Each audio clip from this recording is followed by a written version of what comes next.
Doma Sports Talk worldwide with some news from the world of boxing. So y'all know what time it is. You ain't in a rush to get concussed, baby. Now, let's talk about Canelo Alvarez, man, which we don't really like to do.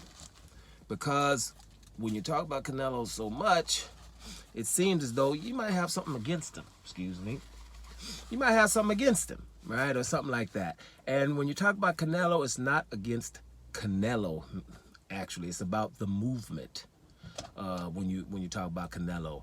Like I've told you before, people only go as far as you let them, right? So if you continue to let things happen, then you can't blame the person for just going as far as he can. So, at some point, you really can't blame Canelo. You have to blame I can't really call them fans, but people who just accept anything. They're hell-bent on having certain people on the top of the food chain that we look past things that are fair. And that happens with Canelo a lot. Whether, his fans don't think so, but I don't know if that's the fans of the sport. Because if you're fans of the sport, then we watch all sports. And we have quarterfinals, finals, and finals. We have Super Bowls. We have NBA finals. We have NHL finals. We have tennis finals. At the end, somebody is the best. In boxing, though, we like to say who's the best. And if somebody's good, then the best don't have to fight them. So anyway, let me just explain my latest thing that with Canelo. We're hearing that Canelo Alvarez is going to fight Jermall Charlo in May. And then he's going to fight Terrence Crawford in September. That's all wrong, but it's typical. But Canelo does this a lot. And what it is Jermall Charlo, if you just look at the name, which people are going to do 5 years from now. They're just going to look at the name. Damn, he fought Jermall Charlo, then he fought Jermall Charlo. He beat both of the Charlo brothers within 6 months. Sounds cool 5 years from now. Well, you don't say that one of the Charlo brothers we brought up 3 weight divisions, and the other one is mentally unstable right now. There's no reason to fight this guy right now. If Canelo were going to fight these two guys, which he shouldn't, we'll get to it in a minute, then he should at least say, well, you know what? Let's fight Crawford first, right? Who's also moving up, 3 weight divisions or whatever? Oh, excuse me, Jermall Charlo moved up 2 weight divisions. But anyway, Terrence Crawford would move up 3 weight divisions, but you can fight him in May because he's ready. Right? And in the meantime, Jermall Charlo can do something, to make sure that he's okay. Similar to Errol Spence in his rematch with Crawford. It's better that Errol Spence heals and then maybe fight 1 or 2 fights that the people can say, oh, it's Errol Spence. We know Jermall Charlo, when he fought your boy Benavidez, we're complaining about how he looked against Benavidez. Forgetting totally what the man's been through. He's barely boxing, and he beats a Benavidez. Beating any Benavidez is not easy to do. But, he didn't get credit for it. Benavidez is moving up in weight, even though he was a big welterweight in the first damn place.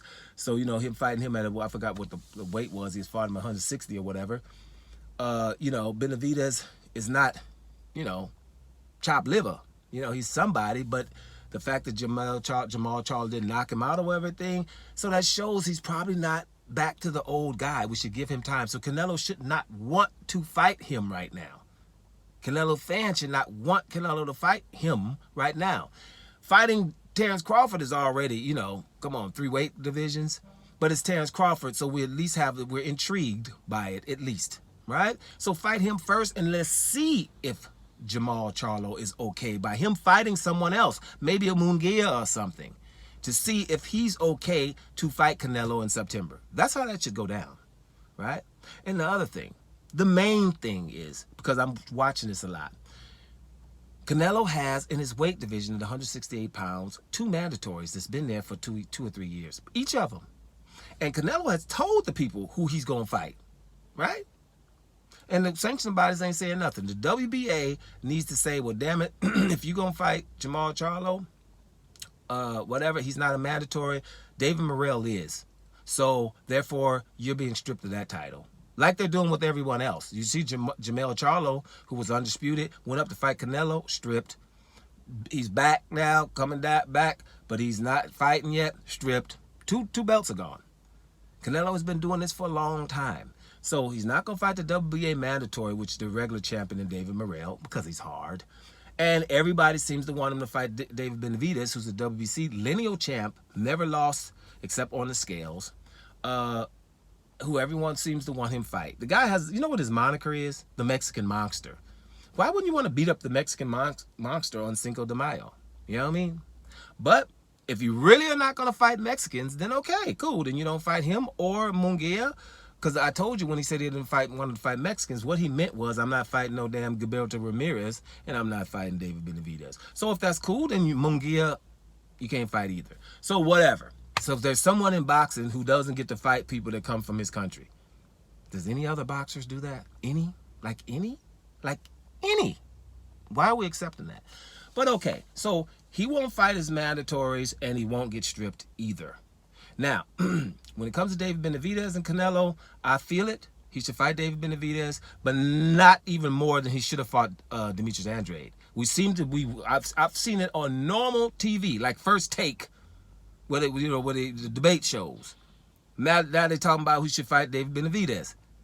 Now, why wouldn't they say anything? Never that he should have fought Demetrius Andrade for undisputed and a whole lot of money at the middleweight division. No one really cared about that. We started talking about Kovalev. So right now, if you're going to ignore a great fight, his fight against David Benavidez is not for undisputed. It's just for something that's supposed to happen, right? But for undisputed, the first Mexican in history that's a middleweight undisputed champion, all he had to do was fight Demetrius Andrade, and we didn't say anything. We let him fight Kovalev. Canelo is slick. He fought Kovalev, and then people he's talking about he's dared to be great instead of fighting Demetrius Andrade and becoming undisputed in the middleweight division, the first one ever. What was the most important fight? By far. This time, he's going to fight a Charlo. So that would act like, well, I don't have to fight Benavidez. I ain't got to fight David Morrell. I'm fighting a Charlo. And then Terrence Crawford. All I'm saying is he can fight whoever the hell he wants to. Right? Everybody can do that. But the sanctioned bodies and the belts have to go somewhere else. We can't have both. If you're going to not fight these mandatories, who everybody, all these boxing fans and stuff, when you hear them, they always want somebody to fight their mandatory. And why are you running for your mandatory? And why are you doing it? But with Canelo, it's like different rules. I done told you. It's different leagues for certain people. But anyway, yeah, Canelo should fight. If he's going to fight these two guys, then he should fight Terrence Crawford first. Let Jermall Charlo have some kind of interim fight with someone else to see how he is, how he's doing mentally and physically, but for that matter, and then fight Charlo if he has to fight these two, if he's not going to fight his mandatories. Y'all feeling that? Doma Sports Talk Worldwide. And I'm up out of here, y'all. Have a good one.